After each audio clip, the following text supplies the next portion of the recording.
Antes de continuar, te invitamos a suscribirte a nuestro canal, dar me gusta, compartir con aquellos que lo necesitan y obviamente seguirnos en nuestras redes sociales, las cuales las dejaremos en la descripción. Es de suma importancia para nosotros entregar algún contenido de valor que ayude a sacar tu máximo potencial. Para empezar, chicos, les cuento que tenemos un programa bastante interesante. Vamos a hablar con un psicólogo, que es un psicólogo clínico.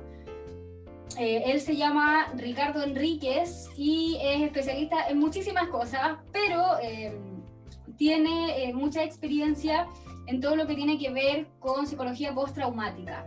Y justamente sobre eso vamos a hablar hoy día. Vamos a hablar sobre los traumas que nos ha generado hoy día todo lo que hemos estado viviendo desde hace mucho rato. Partiendo, por ejemplo, por el estallido social, que yo le digo más bien un despertar social. Hubo por ahí muchísimo estrés con el tema de las barricadas, con el tema de las protestas, con el tema de los abusos, etcétera, etcétera. Y cuando todavía no amainaba, hola Berito, cuando todavía no amainaba el tema de este despertar social, empezamos con el problema de la pandemia y tuvimos que refugiarnos y empezamos con otra experiencia nuevamente, cosas que finalmente igual nos llevan a tener por ahí algunas consecuencias en nuestro estado anímico y en nuestra salud mental. Entonces, para eso invitamos hoy día a hablar sobre este trauma o estos traumas a el psicólogo Ricardo Enríquez. Señor director, si lo quiere invitar, nos pusimos serios.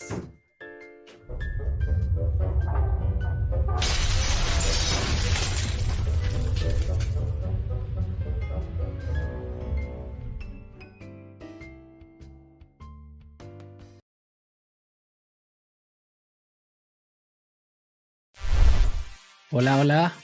Hola Ricardo, ¿cómo estás? ¿Se escucha bien? Yo te escucho perfecto, ¿tú me escuchas a mí? No lo escucho.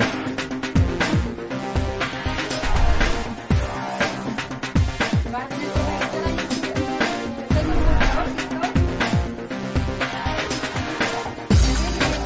¿cierto? Y yo mientras tanto les cuento que Ricardo ¿Sí? me está escuchando.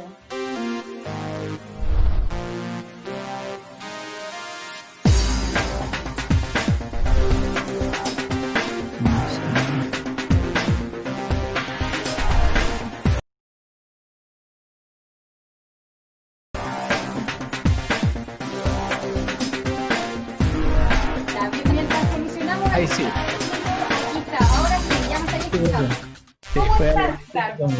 Muy bien, gracias. ¿Y ustedes? Yo perfecto.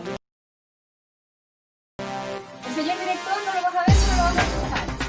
Perfecto. Una vocecita acá. Sí, va a tener ahí por ahí una voz.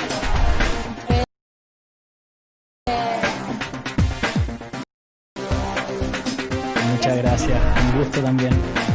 Eso, primero agradecer por estar con nosotros. Y segundo, darte la bienvenida a Mesa para Dos. Este programita ahí, chiquitito, nuevito, estamos recién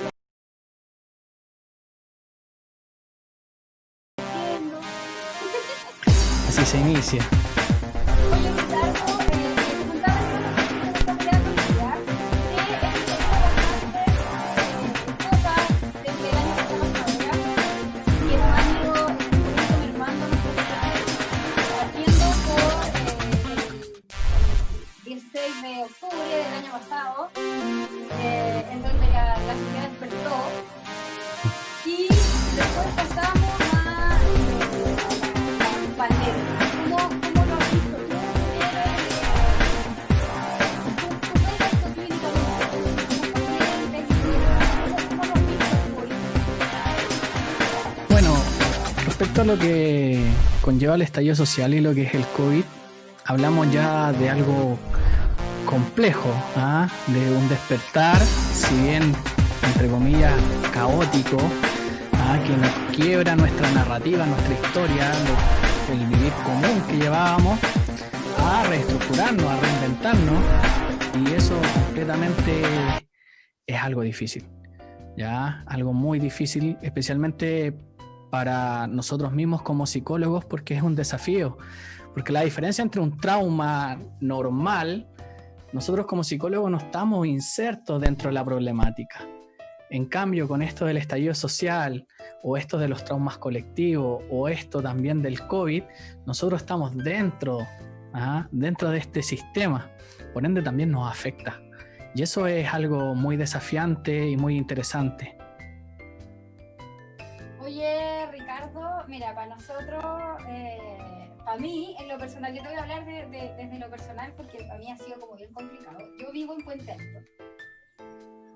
Y cuando partió todo este cuento del estallido social, justo donde yo trabajo, era ahí el meollo de la ciudad. Era ahí donde se formaba la plaza de Puente Alto, pero ícono. Los metros por ahí, pero súper heavy. Y como decías tú, claro, es complejo tener que reinventarte, tener que hacer las cosas distintas, cambiar de lugar por donde vas. Exacto. No sé, la misma rutina de tomar un camino o de tomar una micro que después no estaba, o de tomar el metro que ya no había y tener que hacer otro montón de cosas. Eso genera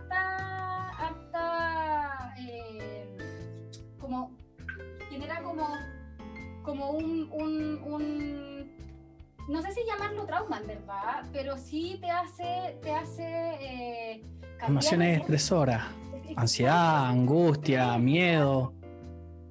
Exacto. Háblanos un poquitito de eso, de cómo ir a lo mejor manejándolo, si es que, bueno, después de todo lo que nos ha pasado, igual es como lógico que estemos medio estresados. Pero eso se puede ir manejando, hay formas de ir trabajándolo. Mira, aquí ocurre algo súper interesante en la historia sociocultural latinoamericana y también chilena. Si bien nosotros estamos acostumbrados a golpes, a heridas colectivas, sociales, a través de los terremotos, los tsunamis, o sea, en el año 1960 tuvimos el terremoto más grande del mundo en Valdivia, y hoy día tú vas a Valdivia y es una ciudad maravillosa, elegida por 2 años consecutivos la mejor ciudad para vivir, siendo que hace menos de 50 años en promedio, 60 años, malo para las matemáticas, por eso estudié psicología, que nosotros vemos una reconstrucción total. Entonces, si bien nosotros estamos acostumbrados ya al mismo 27F, como se le llama, el terremoto y tsunami que vivimos hace muy poco, esto es algo distinto. Es algo totalmente distinto, es muy diferente. El estallido social, si bien partió el 16 de octubre, como la misma frase lo dice, o sea, no es tan solo 30 pesos, son 30 años. Entonces son 30 años que llevamos una vida sociopolítica vulnerable y también con hartas deficiencias. Y a eso le sumamos el COVID, que también tiene una larga data, porque ya llevamos 5, 6 meses, algunos en confinamiento, otros con cuarentena y otros con cuarentena, entre comillas, voluntaria. Entonces, el terremoto viene, te pega, te azota y ¡pum! Al otro día ya estamos juntándonos, reconstruyendo, ayudando al vecino. Claro. Pero en cambio acá no, son 6 meses, 5 meses. Y que no vemos nuestras familias, que ojo, que hay personas que han muerto, muchas personas que han muerto, y ahí está la complejidad, hay algo muy distinto. Sí, esa parte es súper complicada, porque como decías tú, claro, si lo comparamos con un terremoto, nosotros en Chile estamos como bien acostumbrados a que nos terremotee la tierra. Entonces como que también tenía ese espíritu como de, ok, no importa, se cayó, lo reconstruimos, nos paramos de nuevo y ya está. Pero esto es algo que es a nivel mundial, que nos ha afectado a todos en menor y mayor medida, pero aparte del tema de que tenéis que estar encerrados, de que tuviste que cambiar tus rutinas, de que los niños no van al colegio, de que ya no solamente tenéis que trabajar, sino que además tenéis que preocuparte que las cosas en la casa, que las tareas de los chiquillos, que tenéis que, no sé, estar ahí con las clases online, la gente que estudia y trabaja, que está entre el estudio y el trabajo, todo como a la misma hora, todo en el mismo tiempo. Pero además lo que mencionabas tú, el tema de la pérdida de los familiares, el tema de que se te enferme todo el mundo, de que tenías no sé, una abuelita y tenés que tener un especial cuidado. Y además de eso, de la mano en el fondo con la pérdida de pega, con tener que tratar de salir adelante de alguna manera. Muchas pérdidas. O sea, por supuesto, sí, y hoy día hemos tenido, no sé, 1 millón de personas que se están reinventando, 500.000, 800 pymes nuevas, personas que antes pensaban que jamás iban a poder vender un huevo y hoy día tienen tremenda emprendimiento, etcétera. Es súper difícil, es súper complicado. Claro, viene una reinventación constante que tenemos que tener, o sea, todos los días es algo nuevo.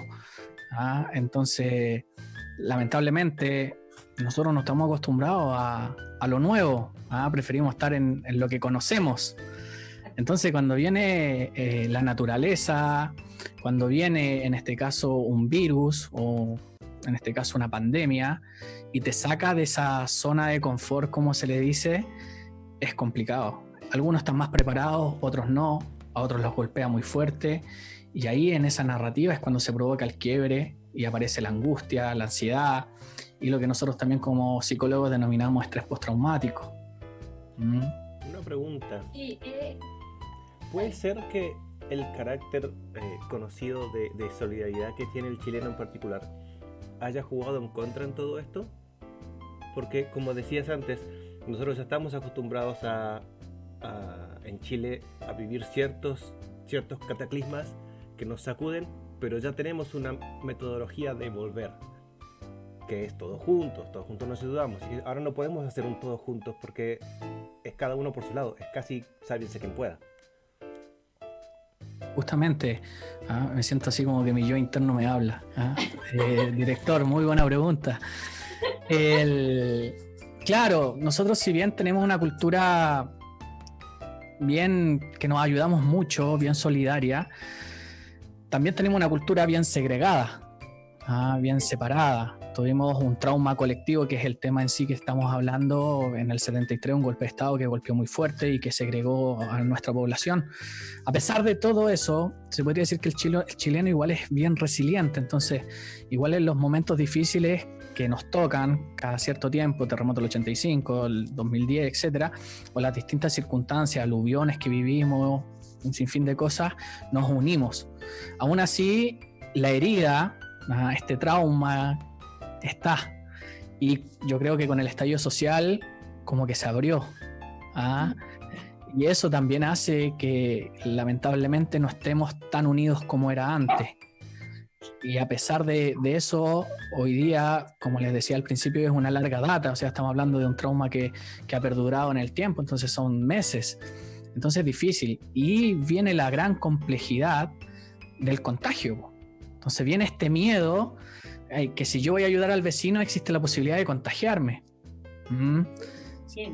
Eso es complejo, o sea, yo me acabo de enterar ahora hace un par de horas que un familiar de mi pareja se juntó con su suegro después de mucho rato y están todos contagiados.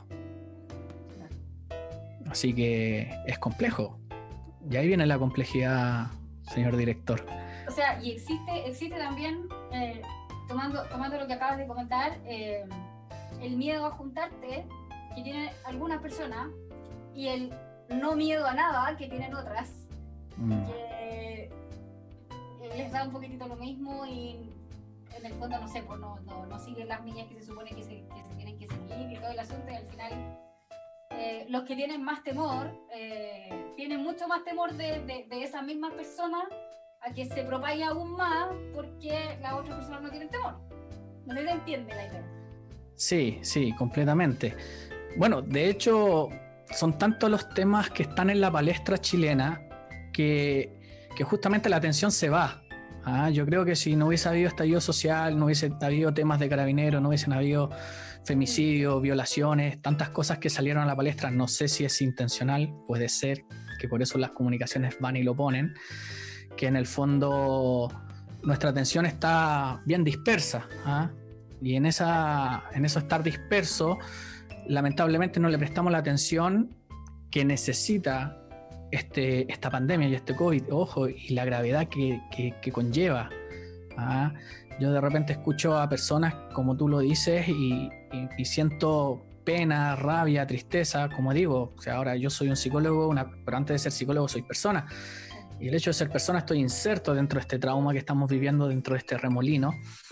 Y encuentro que es una falta de respeto para la gente que está trabajando en la salud, por ejemplo. Claro.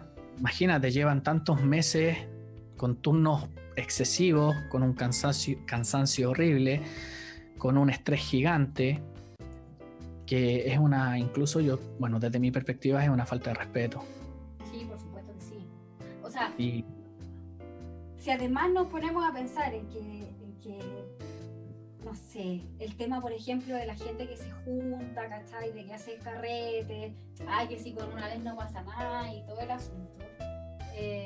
O que empieza a bajar este cuento de que sale el ministro y dice está bajando el contagio, ya no es tanto como era, no sé, hace un mes atrás o 2 meses atrás, y empezamos a desconfinar y nos empezamos a volver locos y nos fuimos al mall y llenamos, no sé, ciertos lugares, ¿cachai? Y nos juntamos en muchos lugares y todo el cuento. Y al final, claro, esa poca empatía con el personal de salud que se está sacando la cresta, que está trabajando 24 horas, que hay un montón de personas, y yo conozco personas que no pueden ver, que no han podido ver a sus hijos, porque prefirieron, no sé, aislarse, porque en el caso de que llegasen a llevar el virus para casa, se podía contagiar, no sé, el niño, la mamá, etcétera. Entonces están como aislados, solos. Y claro, como dices tú, por supuesto que se toma como, chuta, hay una falta de empatía ahí que es heavy, porque, no sé, pues pensemos también en el que está ayudando, en el que está trabajando, en todo, en verdad. Si tenemos que pensar en el del lado, todo el rato. Bueno, aquí ocurren distintas cosas, o sea, tenemos un tema socioeconómico, que por un lado también está el miedo a la pérdida económica, financiera, el sustento, lo que tengo que llevar el pan a la casa, como decimos nosotros los chilenos. Y por otro lado tenemos el COVID, o sea, sabemos que en el fondo hay personas que no pueden estar aislados sin trabajo, justamente por todo el quiebre socioeconómico que nosotros tenemos como país y tantas diferencias. Entonces, mirado desde esa perspectiva, sí, hay personas que tienen que salir a trabajar, hay personas que tienen que salir a hacer un sinfín de cosas, pero ya ir a carretear, ya ir a hacer otras cosas, es distinto, es muy distinto. Sí, es que, claro, se entiende el que tiene que salir a trabajar porque tiene que salir a trabajar. Exacto. ¿Verdad? Se entiende el que se quedó sin pega y hoy día está emprendiendo y tiene que salir a repartir. Tenéis que hacerlo porque si no, ¿cómo comí? Si no, ¿cómo sobreviví? Pero justamente, no sé, yo pensaba, por ejemplo, lo conversábamos la semana pasada, también acá mismo, el que fue al mall chino porque tenía que comprar materiales para poder vender o cosas para poder vender, para poder subsistir, bacán, se entiende. Pero el que se fue al Costanera a llenar no sé, las tiendas, ¿cachai? Y hacer las filas gigantes solo por, no sé, para el Día del Niño los McDonald's llenos, ¿cachai? Sin tener atención, o sea, igual iban a la puerta para que tengáis que llevar la cuestión a la casa, cuando a lo mejor podíais, no sé, no sé, se me ocurren un sinfín de soluciones para eso. Exacto. Bueno, y ahí es donde viene todo este tema comunicacional, por eso yo estoy muy a favor de estos espacios que se crean por particulares y muestran las verdades. No sabemos si nos están diciendo la verdad o no, nos ponen distintas informaciones para que nuestra mente se vaya y no midamos en este caso lo riesgoso que es todo esto. Yo escuchaba el otro día a una colega que está en primera línea, ya que también es nuevo porque la salud mental, si bien nosotros atendemos clínica, otra cosa es muy distinta de atender a personas en pandemia. Entonces no existen o no existían protocolos. ¿Cómo le dices tú a una persona que no va a volver a ver a su familia?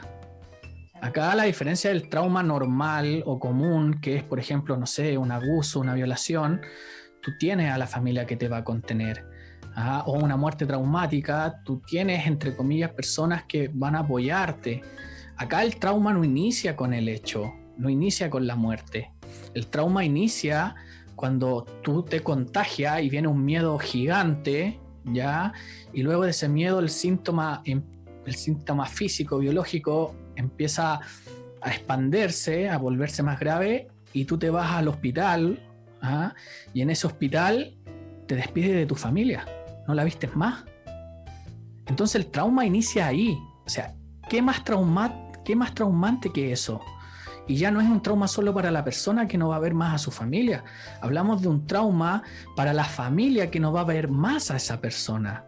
Hablamos de hijos, hablamos de papás, hablamos de tíos, hablamos de docentes, hablamos de un sinfín de personas. Incluso es un golpe a la comunidad, a la gente del barrio. No va a ver al vecino que va a comprar el pan a la esquina.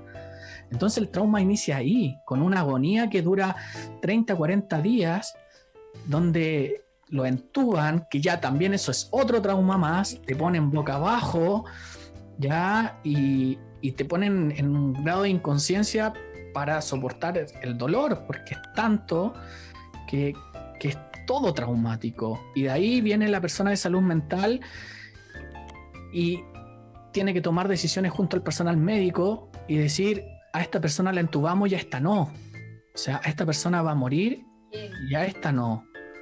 Y además, una vez que mueren o una vez que ya saben que tienen que desentubarlo y desconectarlo, porque ya no hay un pronóstico positivo, avisarle a la familia.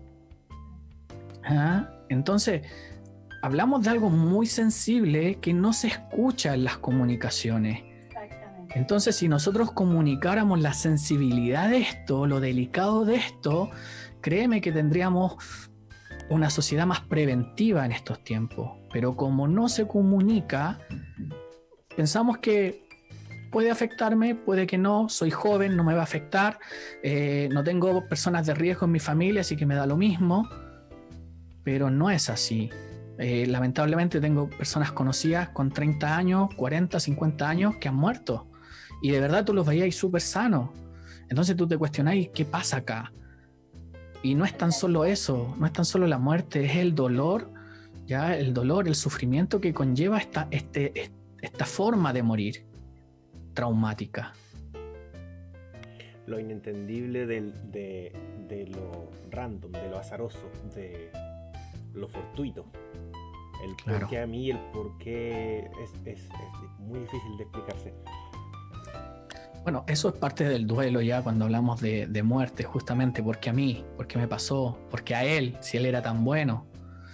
Y hablamos de un duelo lamentablemente difícil, complicado. Y ahí inicia este trauma. Entonces hablamos de un trauma colectivo muy marcado. Y a nosotros nos pegó muy fuerte porque ya veníamos delicados, ¿no? Ya veníamos con un sismo de 8,5 que era el estallido social y el COVID fue el 9,5 y tsunami que nos remeció a muchos. Me gustaría saber tu visión dentro de tu profesión. ¿Qué afectaría más a la sociedad? ¿Continuar en cuarentena hasta tener una salida segura? ¿O hacer lo que están haciendo muchos países, que es avanzar a fase 2, avanzar a fase 3 y después no resultó, volvemos para atrás? Ese retroceder.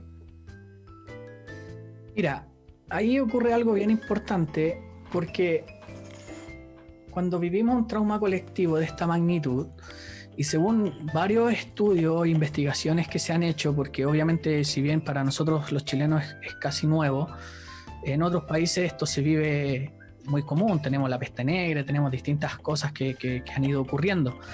Entonces dentro de eso, lo primero que ocurre es que se rompe nuestras propias creencias, ¿ya? Y entre eso está el uno mismo, ¿ya? Nuestra propia identidad se ve afectada, nuestra confianza de sí mismo. Yo ya, de verdad, cuando voy a comprar al negocio voy con miedo. ¿Por qué? Porque tengo una hija pequeña, porque tengo papás, porque tengo suegros.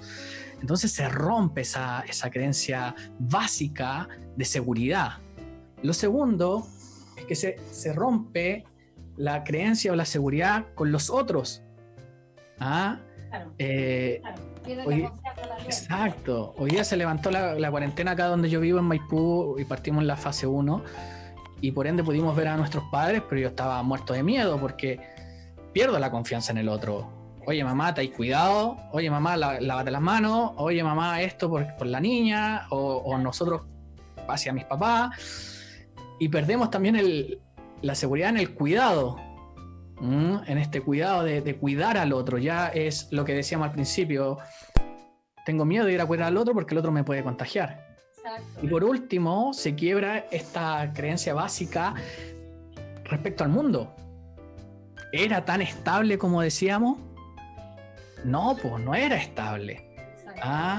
¿Se podía predecir esto? Si estamos en el año 2020 con todo el nivel tecnológico donde hoy día yo hago un clic y le llega una persona a otro continente, entonces se provoca ese quiebre.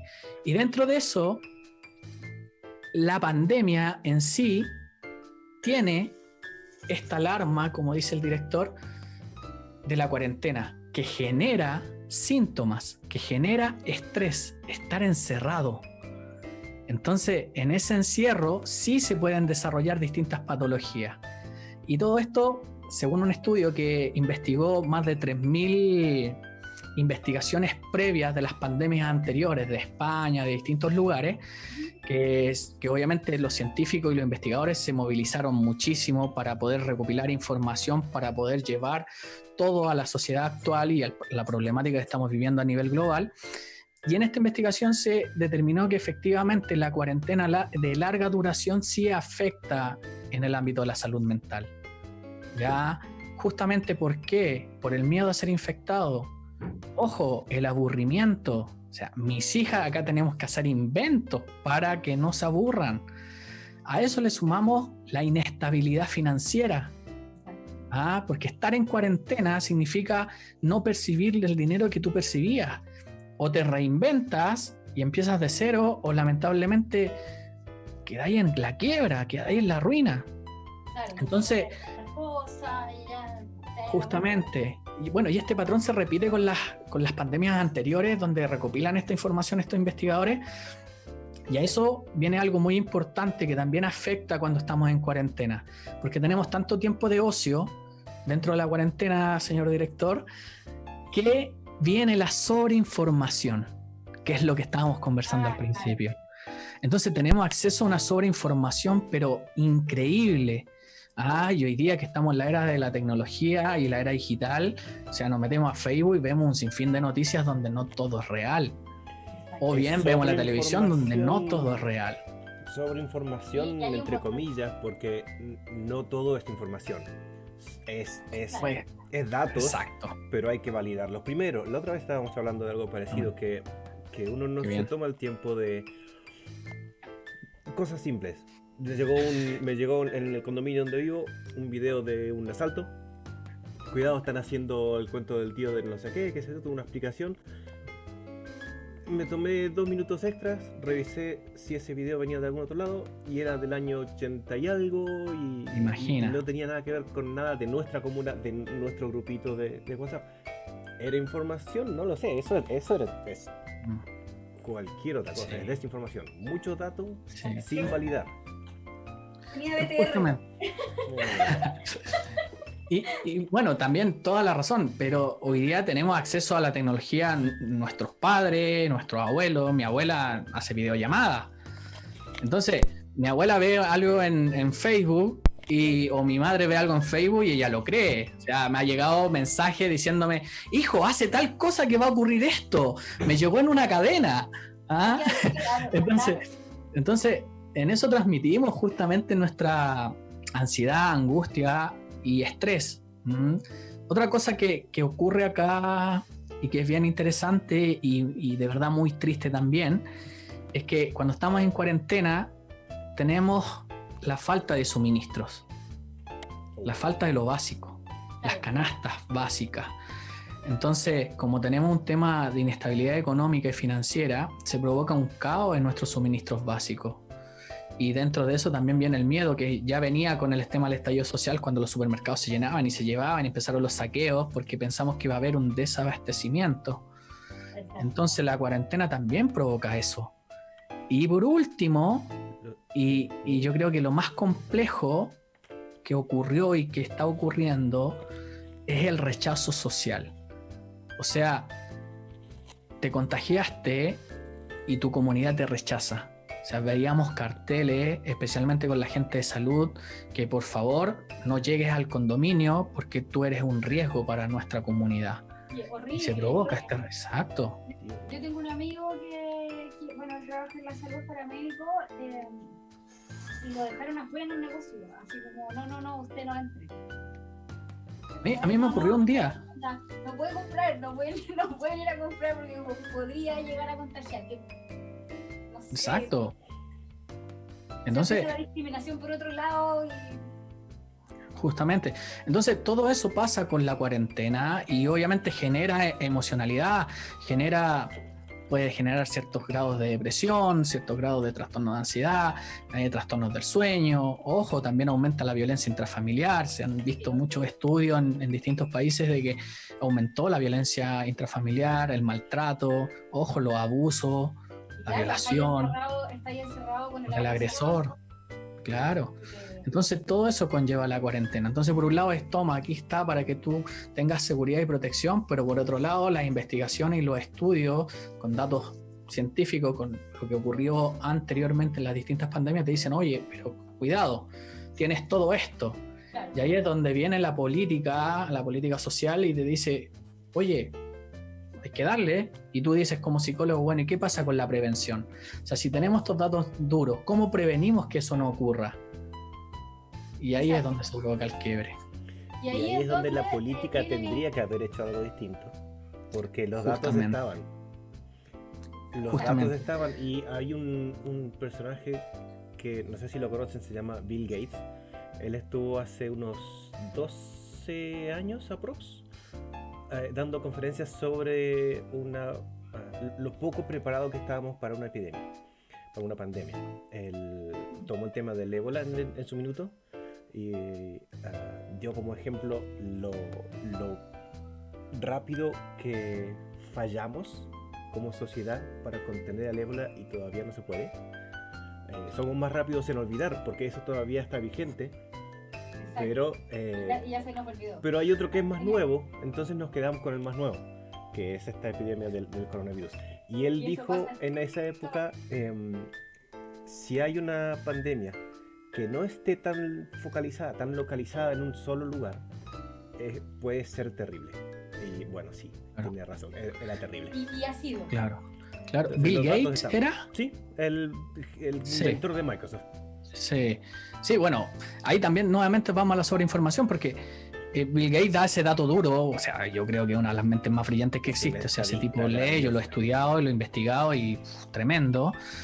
Y ya con la sobreinformación que andaba dando vuelta, que todo era una conspiración de Bill Gates. Había una conspiración detrás porque él tenía un microchip y todo, y bueno, eso ocurre. Tendemos a no creer. Toman una buena y le suman cosas que no son. Y claro, también están los oportunistas en esta situación. Claro. Cosas que antes no habían. Por ejemplo, ahora en esta pandemia en particular, a diferencia de la última grande que fue la de la peste española, ahora tenemos los medios de comunicación. Justamente, exacto. Como toda esta tecnología puede que ayude si se usa bien. Pero hay gente que vio la oportunidad. Por ejemplo, la gente que vende papel sanitario, papel confort, papel higiénico.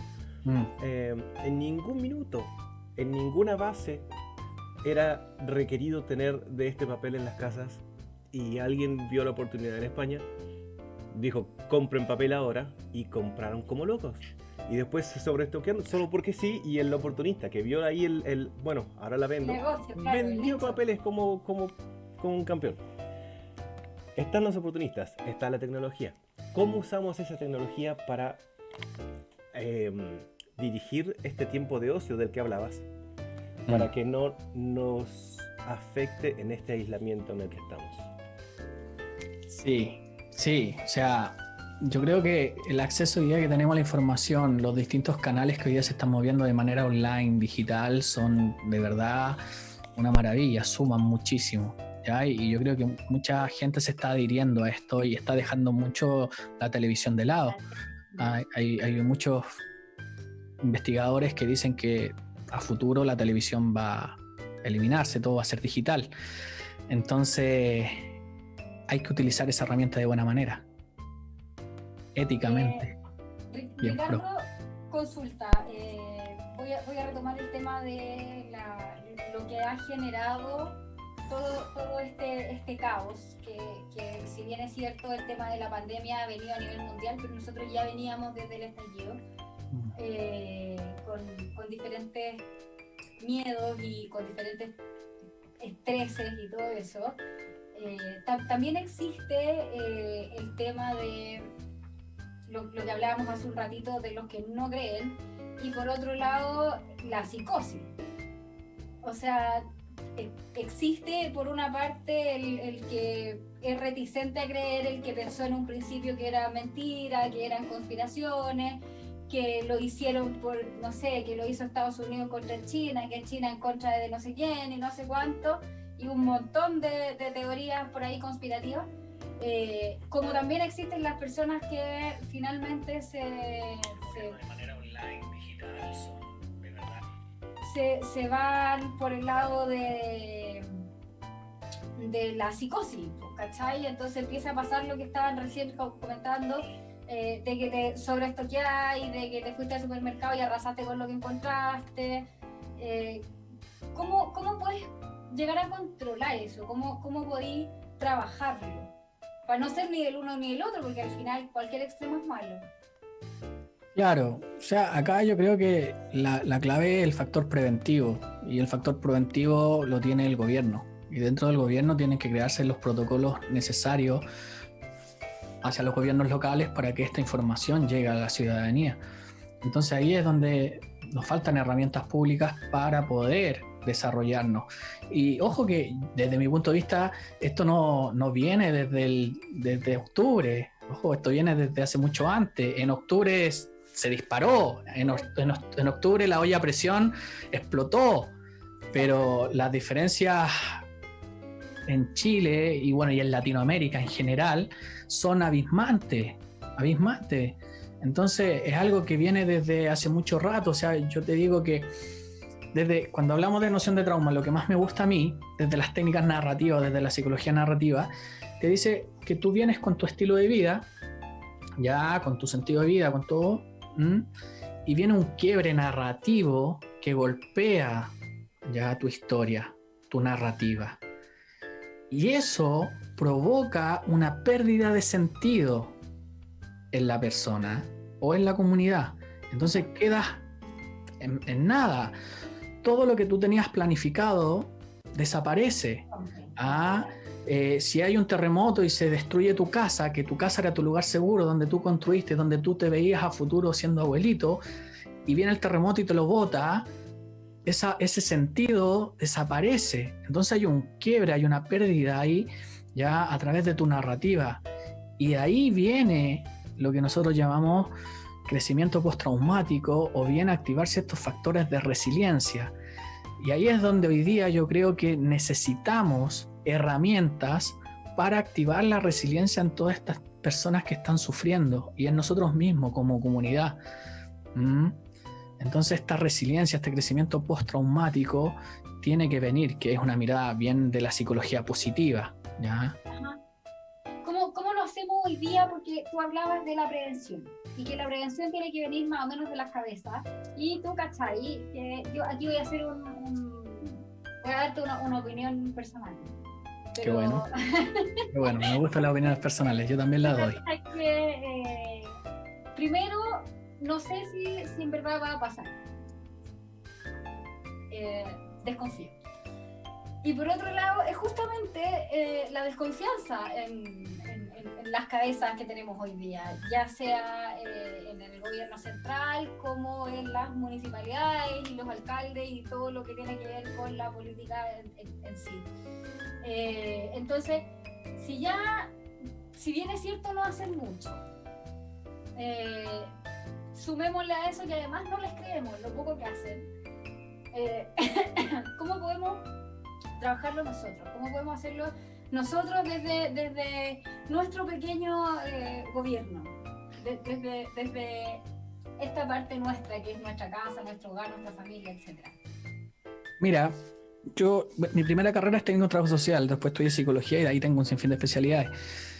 Y dentro de lo que es técnico en trabajo social, trabajé mucho con niños en riesgo, con muchas, en este caso, entidades de la línea de Sename, etc.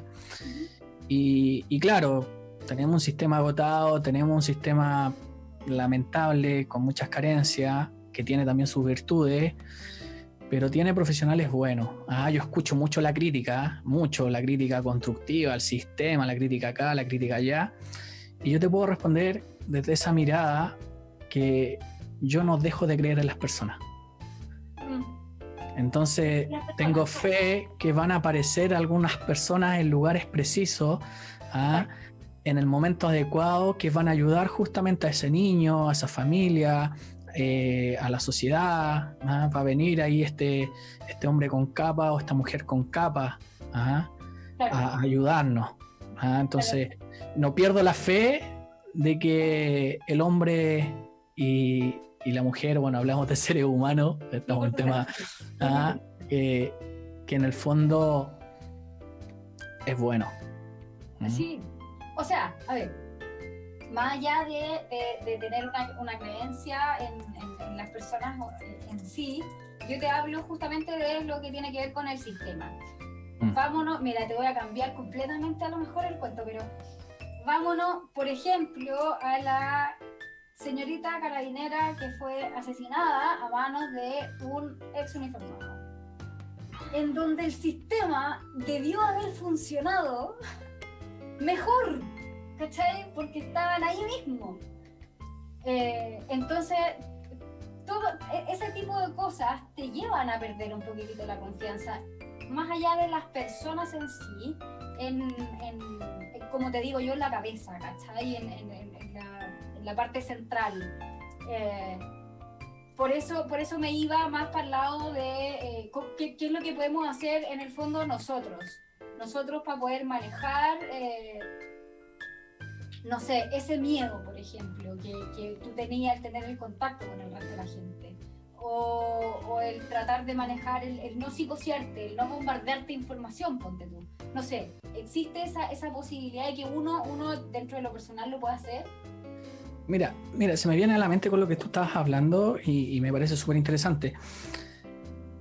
Una frase de Víctor Frank, que fue un psiquiatra que sobrevivió al holocausto, o sea, en Alemania, y tiene un libro muy, muy, muy potente que es El hombre en búsqueda de sentido. Él, dentro de esa frase, él dice: ante situaciones anormales, te la estoy leyendo, una reacción anormal constituye una conducta normal. Te lo repito: ante una situación anormal, como lo que estamos viviendo, una reacción anormal constituye una conducta normal. Entonces, acá lo normal es reaccionar como tú lo dices. Porque si yo no escucho mi miedo, voy a estar contagiado. Si yo no escucho mi ansiedad, que algo me está diciendo, es lo mismo. Voy a terminar quizás con parálisis faciales, con caídas de pelo, con crisis de pánico, crisis de angustia, tratando de ansiedad, agorafobia, etc. Exacto. Y si yo no escucho mi pena, mi tristeza, mi angustia, no voy a sobrevivir. Las emociones están para eso. Entonces, ahí es donde yo invito, y respondiendo a tu pregunta, que ante una situación normal, ante una situación anormal, la reacción anormal, esta psicosis, este pánico, esto, constituye una conducta normal. Y ojo, lo dijo alguien que sobrevivió al holocausto. Sí, claro. Pero ¿cómo podemos trabajarlo? Como por ejemplo yo le puedo decir a mi mamá, o sea, si leíste, no sé, en alguna parte que tenéis que comprar 500 kilos de arroz porque el arroz se va a acabar mañana, no hagáis eso. No hay que comprar 500 kilos de arroz. ¿Cómo lo trabajáis? Mira, desde tu familia. Es súper paradójico, pero aquí voy a contar una experiencia personal. La experiencia Viajamos a Valdivia, tenemos familia en Valdivia y estaba mi tío. Y mi tío es de la época escuela vieja. Y estaba el tema del estallido social, ya estaba full el estallido social. Y mi tío drásticamente, y todos lo encontraron loco, de hecho hasta su pareja, hubo una pelea grave. Y él fue al supermercado y compró mucha mercadería, muchísima. Y él la enterró. muy bien. La enterró, así. Preparado para la guerra. Justamente, así muy. Tú lo podías encontrar muy loco. Pero, ¿cacha lo que ocurrió? Pasó el tiempo y nosotros acá caímos en un vacío y justamente hubo un desabastecimiento, no por falta, sino por exceso y porque la gente empezó a hacer todo esto de ir a robar los supermercados, prender los supermercados. Entonces quedamos en cero. Exacto, quedamos en cero acá en la familia santiaguina. Y adivina qué hizo mi tío. Nos mandó caja de mercadería a toda la familia acá. ¡Qué bien! Gracias a esa visión, y yo le decía a mi pareja, le dije, mira, y nosotros que, bueno, yo trato de no juzgar porque soy psicólogo, entonces como que lo tengo instaurado. Siempre trato de buscar el aprendizaje, ¿qué podemos aprender de esto? Pero créeme que dijimos, pucha tío, es exagerado. Y resulta que después ese mismo patrón que él realizó nos ayudó a todos. Nos ayudó a todos. ¿Cachai? Entonces de repente yo digo, ojo con la exageración, ojo, ellos, los adultos nuestros vivieron un golpe de estado, vivieron terremotos. Claro, entonces, experiencia. Claro, algo deben saber, pues sobrevivieron. Entonces de repente, ojo, vamos escuchando y si tú me preguntas a mí, más que inculcar, la palabra sería escucharnos, escuchémonos. Escuchemos mi punto de vista, yo escucho el tuyo, lleguemos a un consenso y veamos cómo nos ayudamos y co-construimos para sobrevivir a todo esto. Y eso fue el aprendizaje que me quedó de mi tío. Entonces, ahora mi tío es wow. ¿Se entiende, no? Sí, o sea, fue una máquina. Yo quedé así, wow.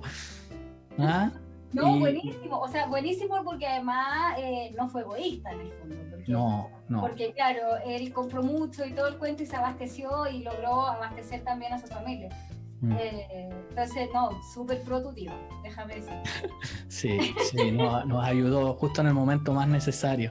Y bueno, el otro día que tuve una visita a donde mi madre, vi la caja y ahí salía para mi hermana, para mí, entonces fue emocionante. No sé, yo por eso invito a escuchar también. Ya ellos sobrevivieron, mi tío por lo menos viene del maremoto del 60 en Valdivia, viene de un sinfín de cosas, viene de un golpe de estado, o sea, ellos tienen historia. O sea, y hay que escuchar. Ellos a nosotros nos dejan igual la experiencia de que se puede. Se puede. O sea, no te morí, no sé, morir a negro porque están pasando cosas, digamos. Se puede. Desde estas crisis uno construye, o sea, sin el estallido social, créeme que no hubiésemos tenido ninguno de los beneficios que hoy día tuvimos. ¿Quién iba a pensar que no iban a dar el 10% de la AFP? Sí. Nadie. Entonces, gracias a esa crisis, gracias a ese caos, gracias al estallido, hoy día tenemos lo que tenemos y tenemos un gobierno, entre comillas, que se mueve presionado, obligado, pero que tiene que moverse porque si no queda la escoba. Sí, exacto. Porque además ya tienen la experiencia, por ende, igual van a tener ese mismo temor en el fondo, de que va a pasar lo mismo, de que se les vuelvan a quemar las cosas, que no sé qué. Claro. Además que hay un llamado así, pero super, antes del tema del 10%, que había un llamado súper fuerte al estallido 2.0 y no sé qué cuento. Entonces, claro, tenían que reaccionar antes de que pasara algo más. Sí, y bueno, otra cosa que también nos puede ayudar a todo esto, ya relacionado con lo que decía el delante, con una psicología un poquito más positiva, que después de este caos, después de este trauma, después de este quiebre de narrativa de la historia social, comunitaria, individual, viene un crecimiento. Como te digo, o sea, Valdivia, tú ves los videos de Valdivia en el 1960 y era horrible. Tú ves las fotos del tsunami en la región del Biobío, del Maule, y tremendo. Yo diría, tú vas y son lugares maravillosos. O sea, claro, exacto, desapareció. Yo tuve la suerte de estar en Alemania, y Alemania perdió 2 guerras mundiales, se destruyó. Pero tú llegás a Alemania y una cosa increíble, o sea, un nivel de disciplina, un nivel de limpieza, una infraestructura, y tú decís, wow, se nota que han aprendido. Entonces ahí viene el aprendizaje. Y ahí lo que nosotros llamamos los psicólogos que se fomenta, que es la resiliencia. Y para eso hay que tener ciertos sesgos, ciertas características que podemos potenciar. Nuevamente también respondiendo a tu pregunta, ¿cómo podemos hacerlo? Primero tengo que potenciar el sesgo optimista, o sea, tengo que ver esto no del el vaso medio vacío, sino que del vaso medio lleno. Posteriormente también tengo que tener una apertura al cambio. O sea, si no estoy abierto al cambio, créeme que nos vamos a quedar estancados. Y acá es el sistema que te está diciendo, oye, muévete, tenés que hacer algo, tenés que reinventarte, porque si no, tus hijos no van a comer. Al mismo gobierno, oye, tenéis que moverte porque si no aquí tu país se va a ir a la A y está en tu gobierno, o sea, está afectando tu ego sociopolítico, o sea, hace algo mínimo. Y luego también viene una característica que tiene que ver con la autocompasión. También tengo que ser compasivo conmigo mismo, tengo que respetar mis tiempos. Cuando ocurrió todo esto, a mí me gusta, bueno, una de mis especialidades también tiene que ver con el coaching financiero y de emprendedores, me gusta mucho hacer eso, entonces yo también tengo mis negocios, tenía todo en pro de ayuda, etcétera, etcétera, y mis negocios se fueron todos a la quiebra, o sea, ya con el estallido social tambaleamos y después el COVID me mandó a la quiebra en esos negocios. La psicología siempre la he mantenido porque me encanta, me apasiona y me gusta, y llevo muchos años ejerciéndola y es mi pasión.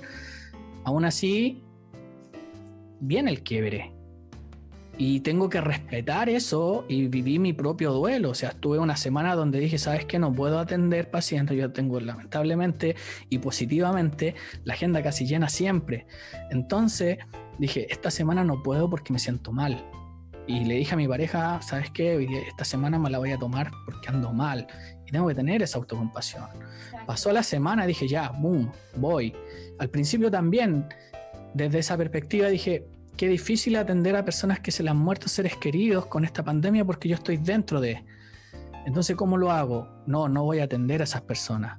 Y las derivaba. Me preparé, estudié, leí, investigué, me metí a bases de datos, me pagué unos cursos y me preparé para atender a estas personas. Gracias a esa autocompasión que tuve conmigo mismo. Y también la invitación es que tenemos que ser compasivos con nosotros. O sea, no podemos estar rindiendo siempre a este modelo consumista que te dice tienes que rendir. O sea, se te muere alguien y te inventan ahí una patología que es un duelo traumático y tenés que ir al médico para darte un medicamento para que tú salgas a producir. No te dejan vivir tu proceso como corresponde. Y lo mismo ocurre con el trauma, con este sistema que tú tienes que producir para el sistema. Entonces no te dejan vivirlo. Y ahí la autocompasión es importante. Además de eso, la significación de sobrevivencia. Como te decía yo, nuestras generaciones anteriores sobrevivieron. Entonces nosotros también en este mundo que está hoy día en caos, tenemos que tener esa visión de sobrevivir. Tenemos que sobrevivir. Y por último, como último sesgo, tenemos que tener o reestructurar nuestras metas.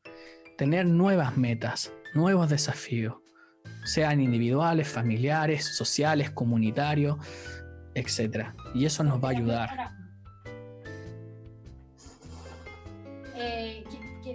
Me gustó lo que estabas hablando hace poquitito del tema de la autocompasión, porque eso es súper frecuente, que de repente un día en verdad estáis estresado, no queréis más, escuchaste 8.850 noticias, no sé, te bombardearon por todas partes, no tuviste un buen día, no sé, en la pega o lo que sea, o te quedaste sin pega o un montón de cosas, y uno teniendo este pensamiento de mentalidad positiva de bueno, tengo que darle y tengo que seguir y tengo que avanzar, tampoco se permite el chuta, hoy día no estoy, ¿cachai? Hoy día estoy para mí, hoy día no estoy para el resto y uno no se lo permite, uno no se da esa licencia.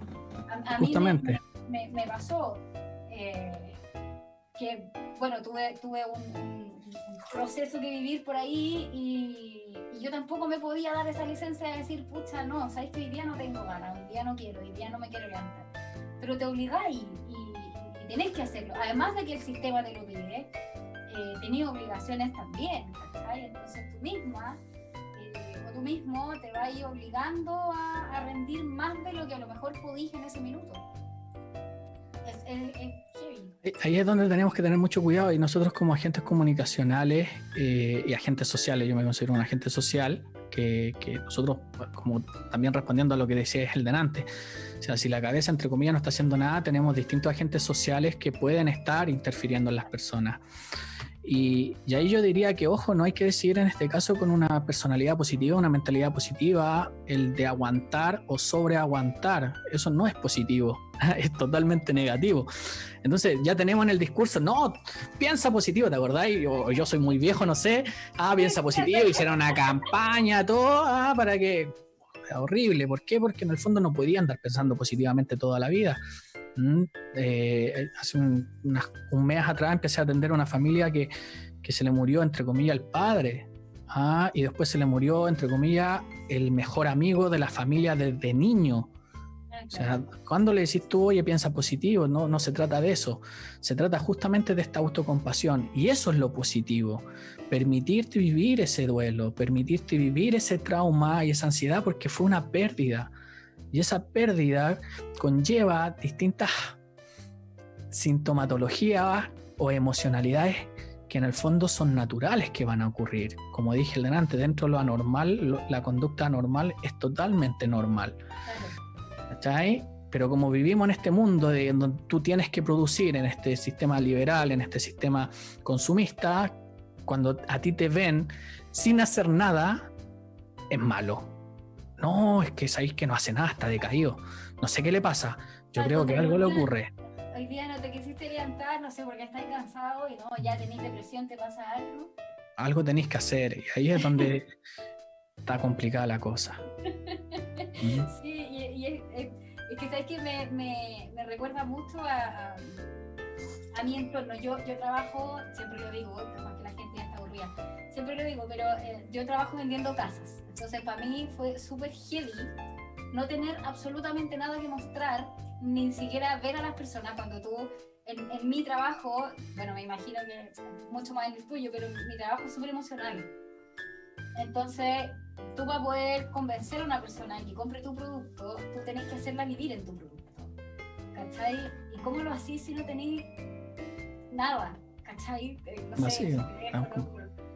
Entonces, claro, de repente nosotros nos bajoneamos un poco y era como, chuta, no está saliendo, no está resultando, además que va de la mano con un montón otros de factores.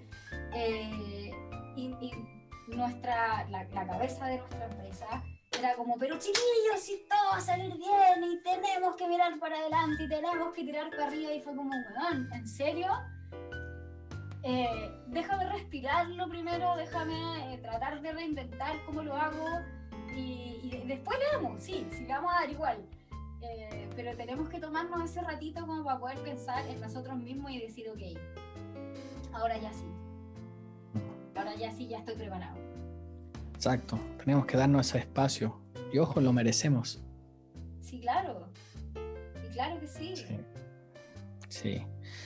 Y bueno, también ocurre algo bien importante que también me gustaría mencionar, que también se dice que debemos fomentar en este caso la contención emocional, y eso está bien, o sea, podemos ir a donde el otro, abrazarlo, contenerlo, pero ojo, estamos hablando de un trauma colectivo donde hay pérdidas materiales, hay pérdidas de seres queridos, hay un montón de pérdidas, hay personas que han perdido todo.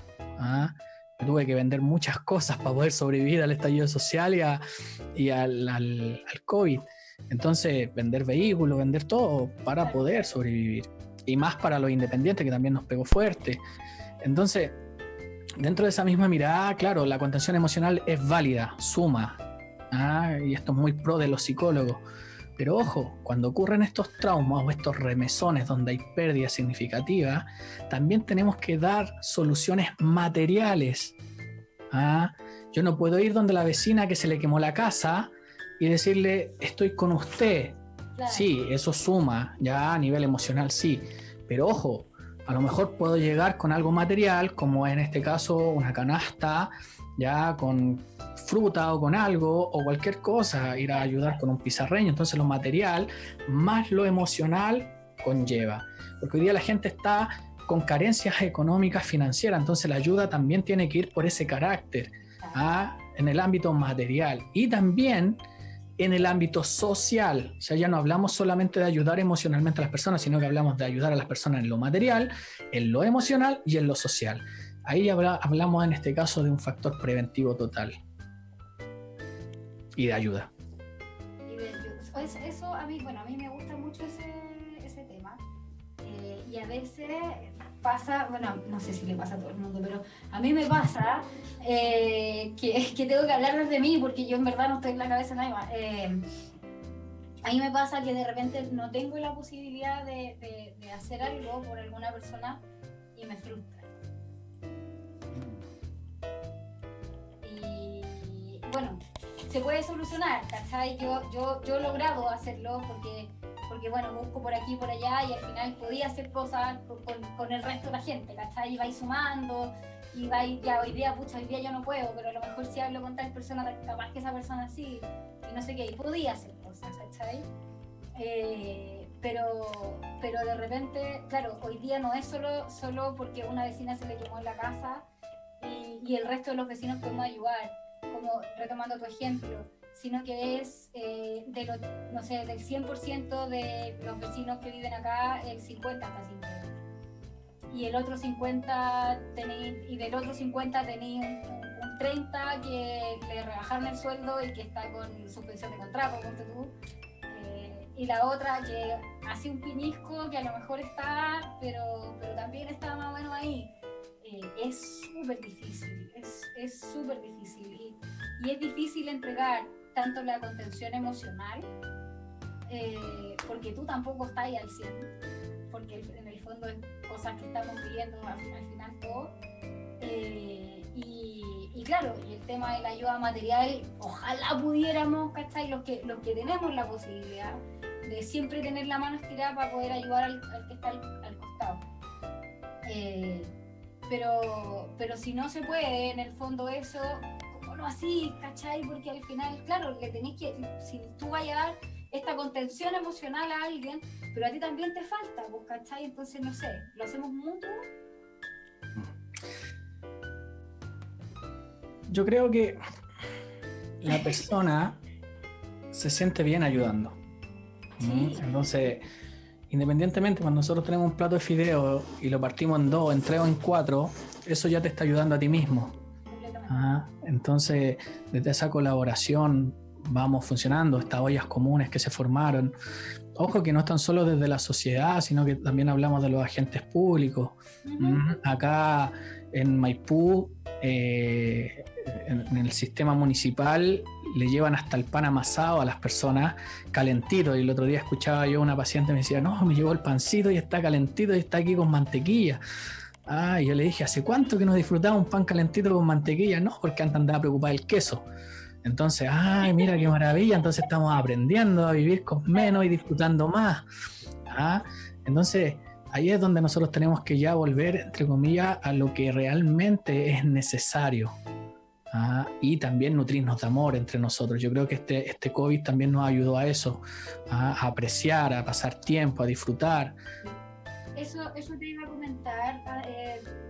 Daniel quiere hacer una pregunta, pero quiero comentarte algo. De todo lo que ha pasado ahora durante todo este tiempo, habremos aprendido algo. Yo supongo que sí. Yo creo que, como tú decías recién, mucho hemos aprendido a disfrutar de cosas súper sencillas, de los espacios de tiempo con los niños, de cosas súper simples, como de estar sentarte a solo, conversar cuando antes no tenía el tiempo. leer un libro. De leer un libro, pucha, yo no. Ahí no. Ese es un hábito que deberíamos tener siempre. A veces los que, en este caso, los que estábamos ya acostumbrados y ya nos llevábamos bien con nosotros mismos, tal vez sufrimos un poco menos. Yo puedo pasar mucho tiempo conmigo mismo y no me termino odiando, como en alguna época me pasó. Ya aprendí a llevarme bien conmigo y eso creo que ayuda un poco. Te quería hacer un alcance. Leí por ahí una pequeña frase. Dice: la palabra felicidad perdería su sentido si no se equilibra con tristeza. Justamente. ¿Eso funciona también al revés? Claro, es viceversa. Lo Es leí un en tu página, sistema, a todo esto. uno se alimenta con el otro.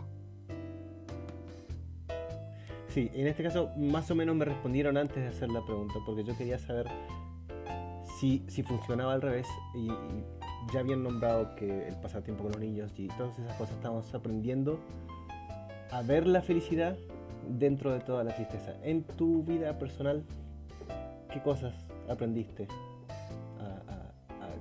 Porque es todo un cambio de las prioridades que teníamos. Mira, yo creo que el aprendizaje mayor hoy día, o sea, yo ya lo tuve antes del estallido y antes del COVID. Pero puedo decir que con el COVID lo reafirmé. ¿Ah? Yo, bueno, como joven de abajo, me costó mucho lograr lo que hoy día he logrado a punta de esfuerzo, gracias, entre comillas, a distintas personas y agentes sociales que me ayudaron, mi familia también. Logré estudiar, sabiendo que acá en Chile es difícil, logré especializarme, logré ir a estudiar al extranjero, me fui a estudiar a España, me quería comer el mundo, viajé, recorrí más de 26 países, me gusta mi mochila, disfrutaba la vida, tenía todo planificado, mis vehículos, estabilidad económica, estudié coaching financiero, entonces empecé con mis negocios sin dejar la psicología de lado. Siempre he atendido, me encanta. Y nace el amor con mi pareja, que mi pareja ya tenía a su hija, que en el fondo también es mi hija, pero no es biológica, pero sí es de mi corazón. Y luego nace mi hija biológica y me cambió todo el mundo. Este hombre que se quería ir a comer el mundo, que quería seguir viajando, recorrer todos los países, hoy día lo único que quiere es verla sonreír. Y ver bien a mi pareja, ver bien a mi mamá, ver bien a mi papá, a mi hermano, ¿ya? Y ya con este tema del COVID y con toda esta inestabilidad, entre comillas, en esta lucha, en este despertar social que todavía nos falta, lo reafirmo. O sea, lo más valioso ya lo tengo. Y todo lo demás es ganancia. Exacto. Qué No sé si respondí tu pregunta al 100. Qué importante lo que dices, porque creo que sí, creo que no sé si todos, pero sí muchas personas, por lo menos con gente con la que yo he hablado, han podido encontrar lo positivo de todo esto que está pasando, y que se espera también que la gente retome ciertas cosas que había dejado perdidas, como la comunicación, por ejemplo. Hoy día que tenemos que comunicarnos a través de pantallas, que tenemos que videollamarnos, que ya no podemos ir a abrazarnos, que ya no podemos... me pasa con mi compañera de trabajo, nosotros pasábamos todos los días juntas en la oficina, y hoy día estamos todos los días juntas a través del teléfono, y nos pegamos una videollamada y todo, y te vas dando cuenta que te hace falta la gente, que de repente sí, estoy bien solo conmigo, y qué rico pasar tiempo solo y todo, pero sí necesitáis de repente... no sé, yo creo que se valora muchísimo más la relación, las relaciones interpersonales, que se ha valorado muchísimo más eso que el tener el mejor teléfono, ponte tú, o el ir al supermercado y comprar muchas cosas, sino que comprar lo justo. Yo lo hablaba el otro día con mi mamá, de repente hasta gastamos un poquitito menos, ¿cachai? Porque ya no tenemos que salir más lejos, que ya no sé, pues no nos pegamos el pique al súper más grande para poder comprar el juguetito, o poder comprar, no sé, el chiche que de repente te traís, sino que te vaya a lo justo y a lo necesario, porque las lucas también tenéis que cuidarlas y todo. Pero creo yo que hemos aprendido bastante a valorar otras cosas, a darle valor más a lo afectivo que a lo material. creo yo, no sé. Sí, no, completamente. O sea, eso es lo que trae estos quiebres. Ajá. Trae el empezar a valorar. Y bueno, cuando estabas hablando también se me vino a la cabeza para responder o para argumentar mucho más las respuestas al señor director. Como ya empecé a trabajar con personas que han tenido pérdidas de seres queridos, que ha sido, yo creo, el desafío más grande. Si bien yo trabajo temas muy complicados, tuve 5 años de voluntario de la Cruz Roja, de Quilicura, con temas muy vulnerables. En Sename, soy especialista en abuso, violación del año 2013, que veo muchos casos de esa línea. Ya lidiar con la muerte en el COVID y cómo esto afecta a la persona, a la familia y al entorno comunitario fue un desafío y fue súper fuerte. Y yo creo que el aprendizaje que ahí es más fuerte, que también me quedó y que el otro día también lo analizaba y lo escribía en mis libros, que estoy escribiendo mis libros, es justamente valorar la vida. Valorar la vida de la persona que tenía al lado. Porque, como te decía al principio, el trauma inicia cuando internan a la persona y no la vas a volver a ver. Y eso es fuerte. Entonces, y pasa, de repente no te dais cuenta que tenéis tremendos valores de seres humanos al lado tuyo y al otro día no están. Y lo único que recibes es un llamado telefónico de un médico por 20 minutos que te está diciendo cosas que ni siquiera entiendes, y lo único que te preocupa es si va a sobrevivir o no va a sobrevivir. Y si no sobrevivió, ese vacío que queda. A mí me encanta ser un psicólogo moderno, porque yo a mis consultantes, yo los tengo, me agregan en mis redes sociales. Bueno, yo tengo mis redes sociales abiertas. Entonces, yo veo cómo va evolucionando y también el otro día miraba a una familia que también atiendo, que también tuvo una pérdida, y se fueron a su casa con mucho esfuerzo que lograron en la playa. Y gracias a ese padre de familia que estaba ahí, que ayudó, y ellos fueron a disfrutar después de la muerte para liberarse, y estaban en la playa y grababan una historia, y en esa historia había una silla vacía. Y en esa silla vacía era la del padre. Ay, qué fuerte. Entonces, si hay un aprendizaje rotundo que yo pueda compartir para sensibilizar a quienes nos están escuchando, es que se están perdiendo vidas, se están perdiendo historias familiares que tenían un continuo, habían proyectos y hoy día desaparecieron. Entonces, ¿qué podemos aprender? A valorar la vida. Qué fuerte. Ricardo, estamos dentro, bueno, nos pasamos harto en verdad con el tema de la hora. Pero estuvo súper entretenido. Bueno, yo todavía sigo bastante entretenida. Tengo que decirte que, así como dijiste que tus redes sociales están abiertas, yo las voy a dejar después en la página para que te puedan seguir. Yo aprendí harto de ti a través de tus redes sociales. Y bueno, por ahí alguna conversilla que nos hemos pegado. Y nada, eso, agradecerte un montón, te encuentro súper seco. Me gustó muchísimo que hayamos conversado y que hayas aceptado la invitación de estar acá en Mesa para Vos con nosotros. Y eso, darte un montón de gracias, mandarte un abrazo gigante, que sigas creciendo y que nada, que salga todo perfecto y que disfrutes mucho de tu familia. Muchas gracias por tus palabras y gracias a ustedes y todo el apoyo, cualquier cosa acá estamos, ¿ya? Y felicitaciones, porque de verdad esto es lo que falta, ¿ya? Y con todo, en los jóvenes está el cambio. Cuídense. Sí. Ricardo, muchísimas gracias. ¿Daniel, algo que decir? Muchas gracias, muy entretenido. Creo que seguiría conversando mucho rato de este y de otros temas, pero no es la ocasión. Nos vamos Buenas noches. Cuando ya se pueda. Cuando ya se pueda, vamos a hacer una junta. Maravilloso, yo feliz. Cuídense. Muchísimas gracias, que estén muy bien. Chao. Cuídate mucho.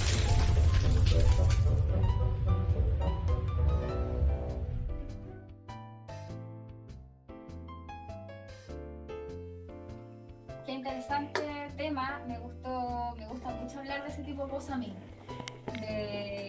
De cómo estar bien, de cómo tratar de estar lo mejor posible, hice harto hincapié en el tema de cómo trabajar las ansiedades, porque yo creo que es súper difícil, para algunos es más fácil que para otros, pero yo creo que es súper difícil cuando estáis solos, cuando tenéis gente al lado, cuando vivís con gente, o tenéis tu familia alrededor y todo el asunto. Tenéis la posibilidad de conversar con las personas, de repente dar un apapacho, de dar un abrazo. Cuando estáis solos, es súper heavy el tema de estar solo, de estar encerrado, de no saber si te va a alcanzar para todo, de tener mayor contacto con una pantallita más que con alguien. Entonces por eso hice como harto énfasis en cómo trabajar el tema de las ansiedades. Me gustó harto el tema, chiquillos. Se nos fue el tiempo súper rápido. La verdad es que estaba muy entretenida.